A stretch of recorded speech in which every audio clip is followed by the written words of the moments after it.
Krishna and Arjuna are not merely two figures standing on a battlefield long ago. In the Upanishadic and Advaitic vision, they represent something far more intimate and eternal. They are the dialogue that unfolds within every human being on a daily basis. Arjuna is the seeking self, sensitive, restless, sincere, yet overwhelmed. Krishna is the inner self, the silent knower, the steady light of awareness, the Brahman reflected within. And the battlefield is not only Kurukshetra. It is the human heart, where truth and illusion confront each other every moment. Arjuna stands in confusion. His strength falters. His mind trembles. He sees only the vastness of the opposing forces, their numbers, their weapons, their careful strategies. He asks, not only with words, but with his whole being, how can I stand against this? The inner self responds, not with urgency, not with fear, but with clarity. You see armies because your vision is turned outward. You measure strength by numbers, by plans, by visible power. But the truth is not won by numbers. Victory belongs to the one who stands aligned with the inner self. Those armies rely on power outside themselves. You are called to rely on the power that exists within. Arjuna wonders, if the same inner self exists in them as well, why do they not stand in truth? The answer is simple and profound. The same light shines in all beings. But the awakened see the light. The unawakened sees only shadows. The inner self is present in everyone, but it awakens only where the mind becomes pure, steady, and free from selfish grasping. Here, the ancient values of the Upanishads quietly reveal themselves.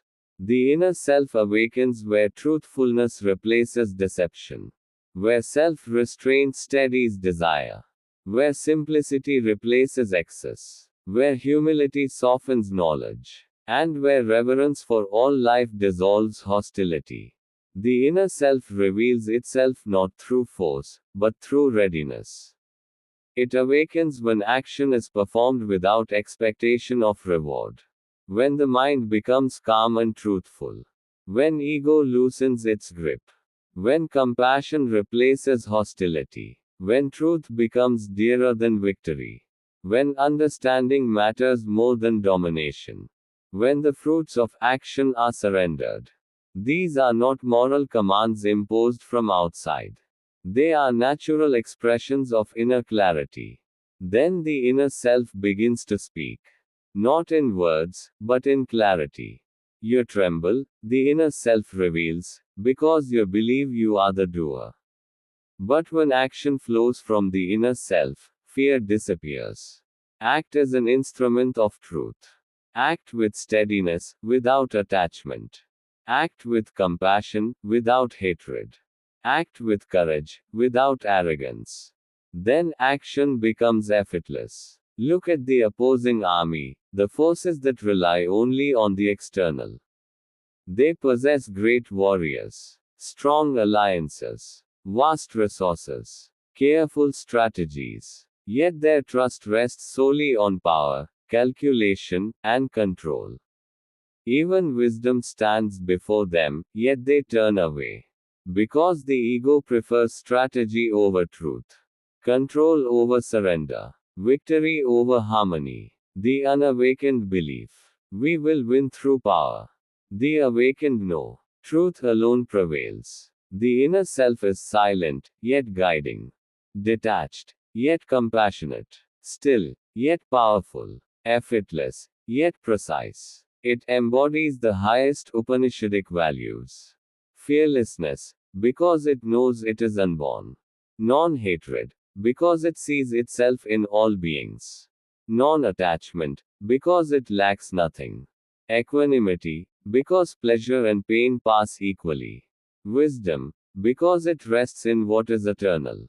When the seeking self listens to the inner self, something subtle but decisive happens. The individual aligns with the universal. Action no longer arises from anxiety, but from clarity. From alignment rather than ambition. From duty rather than desire. Duryodhana had strategies. Arjuna had alignment. Duryodhana had support.